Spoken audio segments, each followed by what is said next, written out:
नमस्कार, मैं हूं आपके साथ अंकिता पाल। बुलेटिन की शुरुआत करते हैं बड़ी खबर के साथ। देहरादून से बड़ी खबर आ रही है जहां पर हरीश रावत का स्वास्थ्य खराब है और देहरादून के मैक्स अस्पताल में उन्हें भर्ती कराया गया है।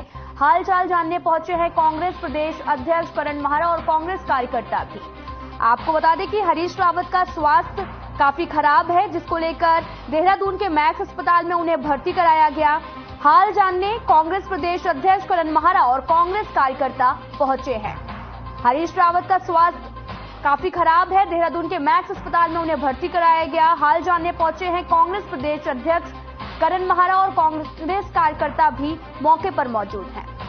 आपको बता दें कि हरीश रावत का स्वास्थ्य काफी खराब है, जिसको लेकर उन्हें मैक्स अस्पताल में भर्ती कराया गया। कांग्रेस प्रदेश अध्यक्ष करण महारा और कांग्रेस कार्यकर्ता भी मिलने पहुंचे हैं, हालचाल जानने पहुंचे हैं। आपको बता दें कि हरीश रावत का स्वास्थ्य काफी खराब है, जिसके चलते उन्हें मैक्स अस्पताल में भर्ती कराया गया। आप तस्वीरें भी देख सकते हैं जहां पर हरीश रावत का स्वास्थ्य काफी खराब है, जिसके चलते उन्हें मैक्स अस्पताल में भर्ती कराया गया। और हाल जानने के लिए कांग्रेस प्रदेश अध्यक्ष करण महारा और कांग्रेस कार्यकर्ता भी पहुंचे हैं। उनका हालचाल जाना है कि आखिर उनका स्वास्थ्य कैसा है। हरीश रावत के स्वास्थ्य काफी खराब होने के चलते उन्हें देहरादून के मैक्स अस्पताल में भर्ती कराया गया, जहां पर कांग्रेस कार्यकर्ता और साथ ही कांग्रेस प्रदेश अध्यक्ष करण महारा उनसे मिलने पहुंचे, उनके हाल को भी जाना है। तस्वीरें आपके सामने हैं जहां पर आप देख सकते हैं कि हरीश रावत देहरादून के मैक्स अस्पताल भर्ती कराए गए हैं और जहां पर हाल जानने के लिए कांग्रेस प्रदेश अध्यक्ष और कांग्रेस कार्यकर्ता मौके पर पहुंचे।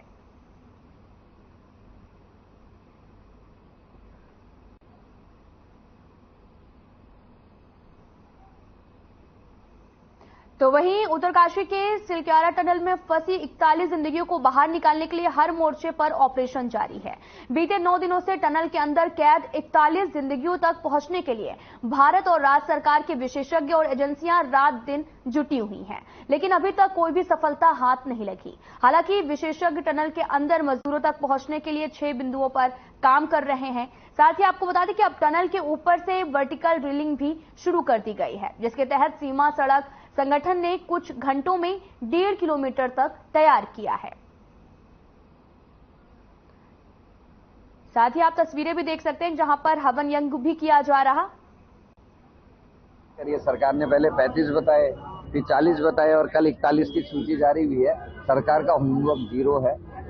पहले एक मशीन भेजी गई तीसरे दिन, उसने 1.25 मीटर खोदा, वो खराब हो गई।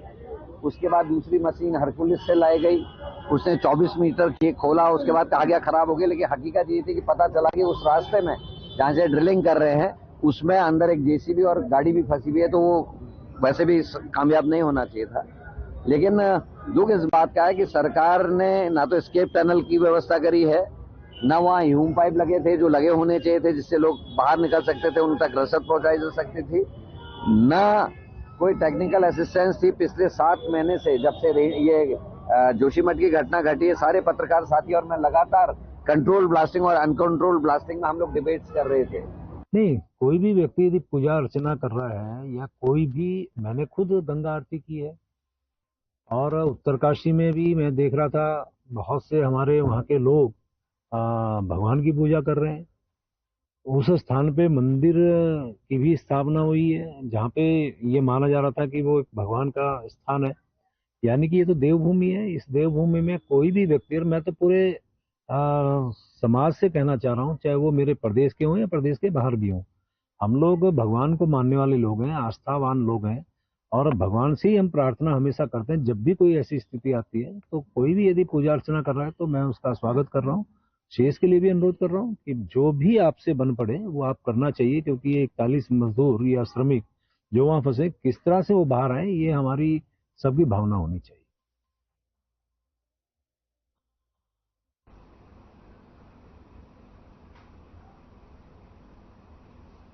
साथ ही आपको बता दें कि उत्तरकाशी के सिलक्यारा में 41 मजदूरों के टनल में फंसे मजदूरों को बचाने का ऑपरेशन लगातार जारी है। भारत सरकार और राज्य सरकार के विशेषज्ञ और एजेंसियां रात दिन जुटी हुई हैं। विशेषज्ञ टनल के अंदर मजदूरों तक पहुंचने के लिए 6 बिंदुओं पर काम कर रहे हैं। अब टनल ऊपर से वर्टिकल ड्रिलिंग भी शुरू की जा रही है और जिसके सीमा सड़क संगठन ने कुछ ही घंटों में 1.5 किलोमीटर तक की सड़क तैयार जो है वो कर दी है। और साथ ही आपको बता दें कि विशेषज्ञों की माने तो सब कुछ ठीक ठाक रहा तो अभी भी 41 जिंदगियों तक पहुंचने में 30 घंटे से ज्यादा का समय लग सकता है।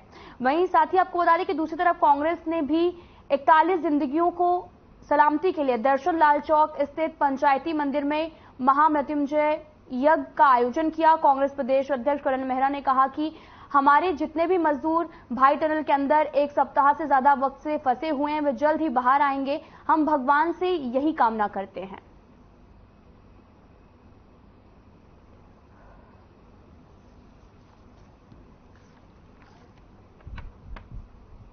हरा नहीं है, हम लोग अपनी ओर से लगातार कर रहे हैं और निश्चित ही ये देश आस्थाओं का देश है और हम लोगों ने सोचा है कि ईश्वर से भी प्रार्थना करें कि सरकार को सद्बुद्धि आए और निर्णय सही ले और जल्दी से जल्दी जो हमारे भाई वहां फंसे हुए हैं उनकी जान बचाई जा सके। सरकार ने शुरुआत में एक मशीन लाए, 2 दिन बाद वो 1.25 मीटर खोदने के बाद वो मशीन खराब हो गई। उसके बाद दूसरी मशीन हरकुलिस विमान से लाई गई, काफी प्रचार प्रसार हुआ। उसके बाद वो मशीन भी जो है 24 मीटर खोदने के बाद बंद हो गई। लेकिन सरकार को 5 दिन जाने के बाद ये याद आए कि उसमें बीच में एक जेसीबी भी फंसी हुई है, एक गाड़ी भी फंसी हुई है, तो आप ऊपर से छेद करने का। अरे 5 दिन तक क्या तुमको पता नहीं था? पहले आपने 35 आदमी कहा, फिर 40 कहा, कल 41 की सूची जारी हुई है। तो सरकार पूरी तरह से कंफ्यूज है और कुछ भी नहीं हो रहा, कोऑर्डिनेशन आपस में सही से नहीं बना है।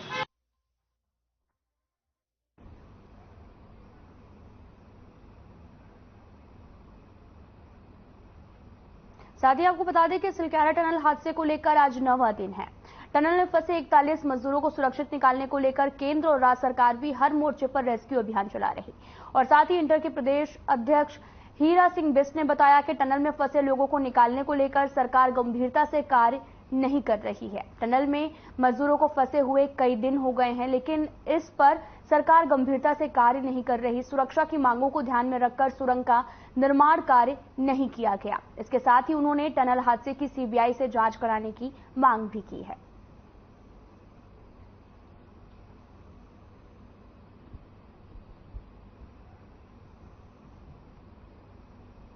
हाँ, उत्तरकाशी में हमारे जो 40 मजदूर खान में फंसे हैं, सुरंग में फंसे हैं और सरकार भी उसमें कोई गंभीरता नहीं दिखाई दे रही। कोई मशीनें मंगाई है तो 4 दिन से वो भी बाहर खड़ी, उनको उपयोग नहीं हो रहा है। उन मजदूरों को मरने के लिए छोड़ दिया गया है। इसमें दोष जितना सरकार का कंपनी का भी है, जिस कंपनी को दिया गया। उत्तराखंड के कच्चे पहाड़ हैं, जब सुरंग में मजदूर डाले तो उसकी सुरक्षा की व्यवस्था पहले करनी चाहिए थी कि अगर कच्चा पहाड़ गिर गया तो ये कैसे निकाले जाएंगे, किस रास्ते से निकलेंगे, तो वो कुछ नहीं दिया गया। तो उत्तराखंड दोहन के लिए सरकार भी गंभीर नहीं है, लग नहीं रहा कि सरकार गंभीर है। चूंकि हेलीकॉप्टर मुख्यमंत्री दिल्ली, यहाँ गुजरात, राजस्थान, बॉम्बे सब जगह घूम रहा है, लेकिन उनकी चिंता किसी को नहीं। दुखद अध्याय। अब उत्तराखंड के मजदूरों के लिए जो हमारे भविष्य को सुधारने के लिए वहां पर जान जोखिम में डाल करके सुरंग में काम कर रहे।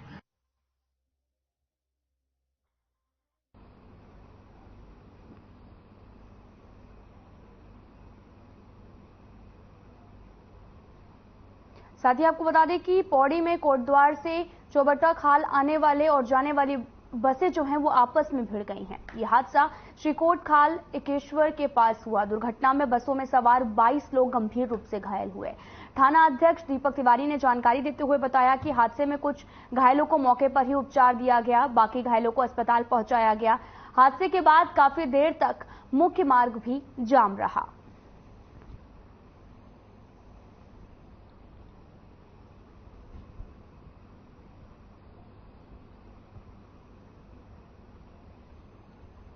हमें सूचना आई कि एकेश्वर ब्लॉक सतपुली में 2 बसें जो हैं उनकी आपस में भिड़ंत हो गई है। इस सूचना पे तत्काल जो संबंधित थाना प्रभारी हैं उनको और एसडीआरएफ की जो हमारी टीम सतपुली पे बेस्ड है उनको रवाना किया गया।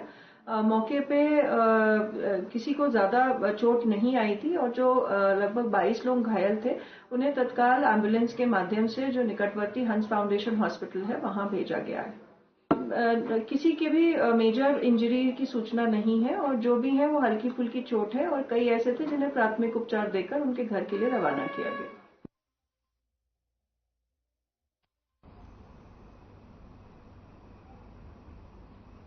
पूर्वांचल जन जागरण समिति में दिनेशपुर छठ घाट पर छठ पूजा का आयोजन किया गया। आपको बता दें कि व्रतियों के द्वारा डूबते और उगते सूरज को अर्घ्य दिया गया। पूर्वांचल जन जागरण समिति के द्वारा हरि मंदिर से रामबाग छठ घाट तक एक शोभा यात्रा निकाली गई। यहां पर एक दिवसीय मेले का आयोजन भी किया गया। इस दौरान श्रद्धालुओं ने कहा कि संतान प्राप्ति के लिए छठ पूजा की जाती है। सच्चे मन से छठ पूजा करता है, उसकी मनोकामना भी पूरी होती है।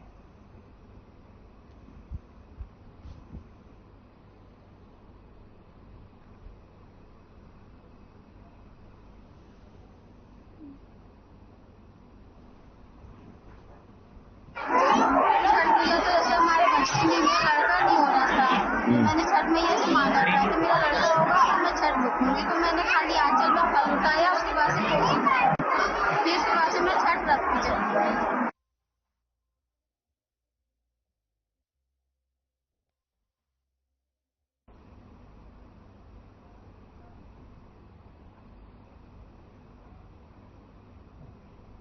प्रधानमंत्री नरेंद्र मोदी ने सीएम पुष्कर सिंह धामी से फोन कर उत्तरकाशी के सिलक्यारा के पास टनल में फंसे श्रमिकों को सुरक्षित निकालने के लिए जारी राहत और बचाव कार्यों के बारे में जानकारी ली है।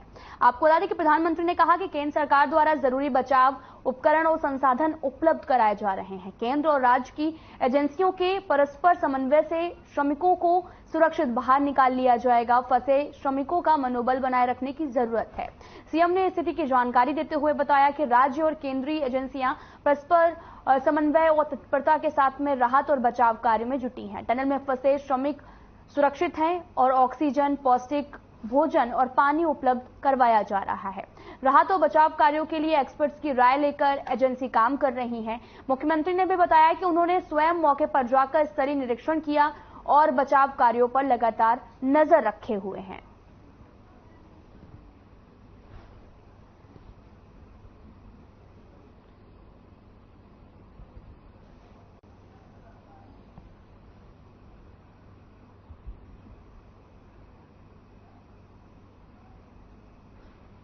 पंचायती मंदिर में आपको बता दें कि कांग्रेस के प्रदेश अध्यक्ष करण मेहरा ने सिलक्यारा टनल में फंसे 41 मजदूरों और साथ ही श्रमिकों की सकुशल सुरक्षा के लिए हवन किया है।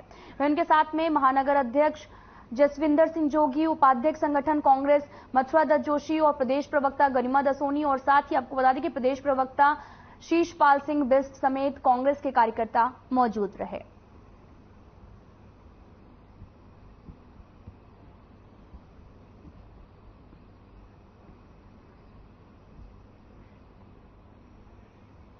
आप तस्वीरों में देख सकते हैं कि सिलक्यारा में फंसे 41 मजदूरों की टनल में फंसे 41 मजदूरों की जान को बचाने के लिए कांग्रेस ने हवन किया है। आप तस्वीरें भी देख सकते हैं, आपके सामने है, जहां पर सकुशल वापसी के लिए ये हवन किया गया है और सभी लोगों ने मजदूरों की सकुशल वापसी को लेकर हवन किया गया, साथ ही यज्ञ भी किया गया। आप तस्वीरें भी देख सकते हैं जहां पर कांग्रेस के कार्यकर्ता भी भारी संख्या में मौजूद हैं और साथ ही हवन करते हुए नजर आ रहे हैं। टनल में फंसे 41 मजदूरों की सलामती के लिए यह हवन यज्ञ किया जा रहा है और साथ ही सकुशल वापसी के लिए यह हवन किया गया है। यहां पर कांग्रेस के कार्यकर्ता भी मौजूद हैं और जगह जगह आप देख सकते हैं कि सकुशल वापसी के लिए प्रार्थना की जा रही है, पूजा अर्चना की जा रही है ताकि सकुशल वापसी हो सके 41 मजदूरों की। आज 8वां दिन है जहां पर अभी भी मजदूर जो हैं वो 41 मजदूर टनल में फंसे हुए हैं। उनकी सकुशल वापसी के लिए हवन यज्ञ भी किया जा रहा है।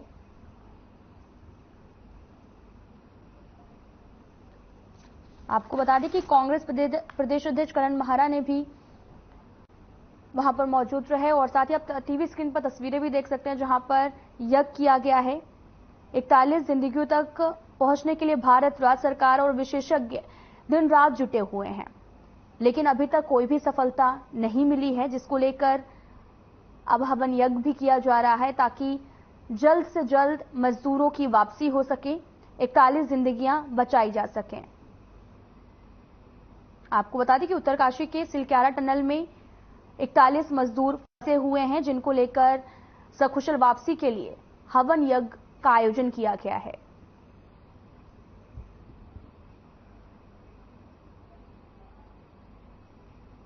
पूर्व सीएम त्रिवेंद्र सिंह रावत देवप्रयाग से पदयात्रा शुरू करेंगे। आपको बता दें कि गढ़वाल संसदीय क्षेत्र के तहत सीता माता सर्किट की पदयात्रा वो करेंगे और 3 दिन तक चलने वाली उनकी पदयात्रा देवप्रयाग से शुरू होकर पौड़ी के फलस्वड़ी तक जाएगी। और पूर्व सीएम त्रिवेंद्र सिंह रावत ने यात्रा के भ्रमण कार्यक्रम की जानकारी देते हुए बताया कि बुधवार 22 नवंबर को देवप्रयाग संगम पहुंचकर पूजा अर्चना करेंगे। उसके बाद वे रघुनाथ मंदिर देवप्रयाग में पूजा करने के बाद में पदयात्रा शुरू करेंगे। नवंबर प्रातः रघुनाथ मंदिर देवप्रयाग से और सीता परिपथ पदयात्रा का शुभारंभ होगा और ये यात्रा रघुनाथ मंदिर से प्रारंभ होकर बाहा बाजार, विदाकोटी, सीताकोटी और रात्रि विश्राम मुछाली गांव में होगा। अगले दिन ये यात्रा वाहनों से होगी और मुछाली में सीता माता मंदिर में प्रातः पूजा अर्चना के बाद जामला खाल, घुड़दौड़ी, डांडा पानी होते हुए रात्रि विश्राम श्री लक्ष्मण मंदिर देवल में होगा। उत्तराखंड में 2 दिसंबर से नगर निगमों की जिम्मेदारी और जिलाधिकारी और अन्य निकायों का कामकाज एसडीएम रैंक के अधिकारी संभालेंगे। प्रशासक की नियुक्ति 6 महीने के लिए की जाएगी। साथ ही आपको बता दें कि 1 दिसंबर को निकायों का कार्यकाल समाप्त हो रहा है। निकाय चुनाव न कराने पर सरकार इनके प्रशासक तैनात भी कर देगी और प्रदेश में करीब 84 नगर निकाय बोर्ड पर कार्यकाल 1 दिसंबर को पूरा हो जाएगा। और इस बार चुनाव समय पर नहीं होने के कारण शहरी विकास विभाग आगामी 1 दिसंबर को निकायों में प्रशासक की नियुक्ति करने की तैयारी कर रहा है। वही शहरी विकास मंत्री प्रेमचंद अग्रवाल का भी कहना है कि राज्य में निकाय चुनाव सभी प्रक्रियाओं को पूरा करने के बाद होंगे और इसके लिए अभी मतदाता सूची बनाने और निकायों में ओबीसी आरक्षण तय करने का सर्वे भी चल रहा है।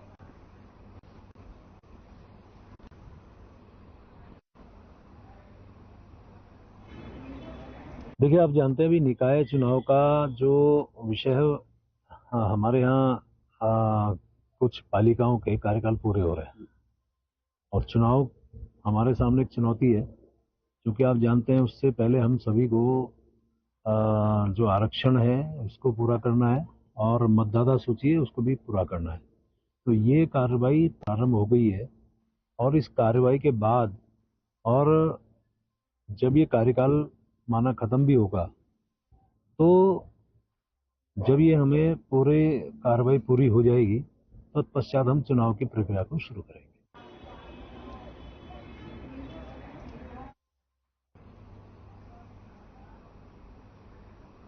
साथ ही आपको बता दें कि बीते दिनों बसपा के मंगलौर विधायक हाजी सरवत करीम अंसारी का बीमारी के दौरान नोएडा के एक अस्पताल में निधन हो गया था।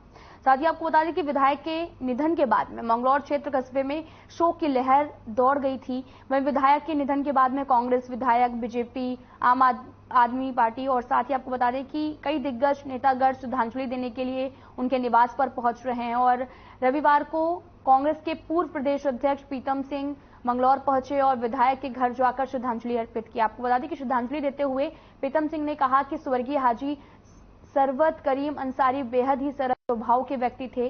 मंगलौर विधानसभा से 2 बार विधायक रह चुके हैं। उनके द्वारा दिए गए सामाजिक योगदान को भुलाया नहीं जा सकता। आज वो हमारे बीच में नहीं है और इस दुख की घड़ी में उनके परिजनों से मिलकर सांत्वना भी दी है। और उन्होंने ये भी कहा कि कांग्रेस पार्टी हमेशा विधायक के परिजनों के साथ खड़ी है।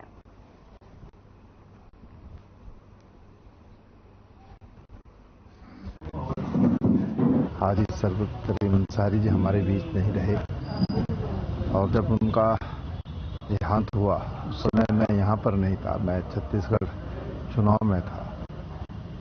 इसलिए आज उनके परिवार के बीच में आकर के शोक व्यक्त करने में आया। वो हमारे एक ऐसे साथी सहयोगी रहे, बहुत ही सौम्य और सबसे उनका जो संवाद था वो बहुत ही विनम्रतापूर्वक संवाद था।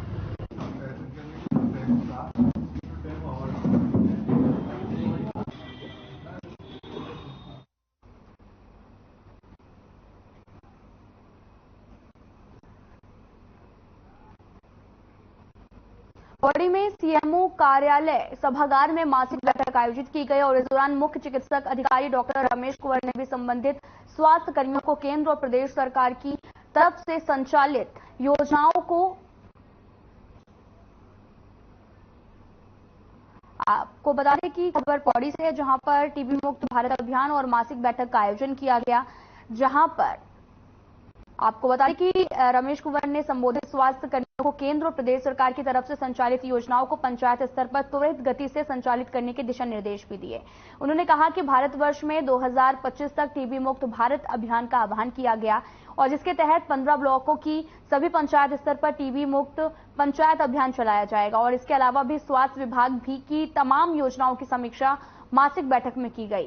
साथ ही एसीएमओ ने भी कहा कि पिछली बैठक में निर्धारित किए गए लक्ष्यों में रह गई कमियों की समीक्षा की गई है। आपको बता दें कि टीबी मुक्त भारत अभियान पर लगातार जोर दिया जा रहा है और मासिक बैठक का आयोजन किया गया। ये तस्वीर आप देख रहे हैं वो पौड़ी की हैं, जहां पर सीएमओ सभागार में बैठक आयोजित की गई, जहां पर तमाम लोग उपस्थित रहे और टीबी मुक्त भारत अभियान पर जोर दिया जा रहा है। साथ ही चिकित्सक स्वास्थ्य एवं परिवार कल्याण यहां पर बैठक की गई और सीएमओ सभागार में ये बैठक का आयोजन किया गया और यहां पर तमाम मुद्दों पर चर्चा हुई और साथ ही टीबी मुक्त भारत अभियान पर ज्यादा जोर दिया गया।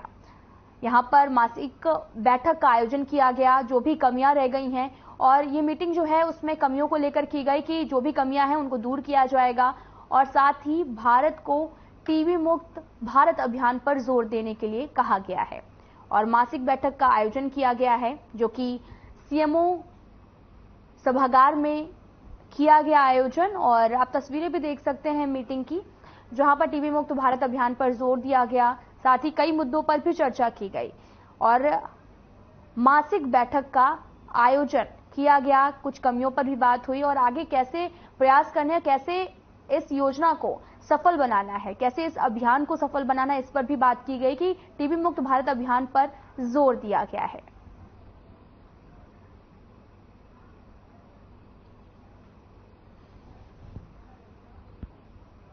स्पेशली हमारी मासिक बैठक जैसे हर महीने होती है, उसी तरीके से इस बैठक को थोड़ा सा हमने दीपावली के बाद इसलिए रखा क्योंकि अभी जैसे कि आप सभी को पता है कि विकसित संकल्प यात्रा भी होनी है, जो 23 तारीख से शुरू होगी और साथ में पंचायत मुक्त टीबी भी होना है।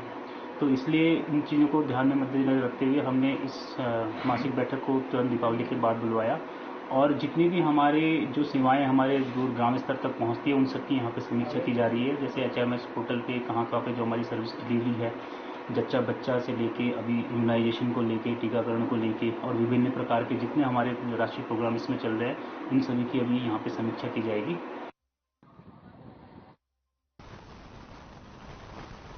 फिलहाल इस बुलेटिन में इतना ही। नमस्कार।